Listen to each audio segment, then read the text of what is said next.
లక్ష్మీవారమైన శుక్రవారం రోజున చూసారా, మా ఇంటి ముందు రంగురంగుల ముగ్గులతోటి మెరిసిపోతుంది అనుకోండి. మరి మీలో ఎంతమందికి ముగ్గేశాక ముగ్గు మంచిగా కుదిరితే ఇంట్లోకి బయటికి ఒక 10 సార్లైనా తిరిగి ముగ్గును చూసి మురిసిపోయే అలవాటు ఉందా? అబ్బా, నాకైతే ఉందబ్బా. ఇక అలా ఇంట్లోకి బయటకి ఒక 10 సార్లు తిరిగి ముగ్గును చూసి మురిసిపోయి ఇక ఇంట్లోకి వచ్చి అయితే ఇల్లంతా నీట్గా పెట్టుకొని కోసం అయితే రెడీ అవుతున్నానబ్బా.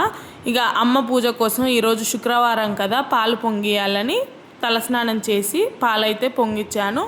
అమ్మకి ప్రసాదంగా పరమాన్నం కూడా చేశానబ్బా. ఇక అమ్మ పూజ కోసం పూలైతే తీసుకొచ్చి పూజ గదంతా పూలతోటి అలంకరించుకొని పూజనైతే ప్రశాంతంగా చేసుకున్నానబ్బా. మరి అమ్మని మీరు కూడా దర్శనం చేసుకోండి.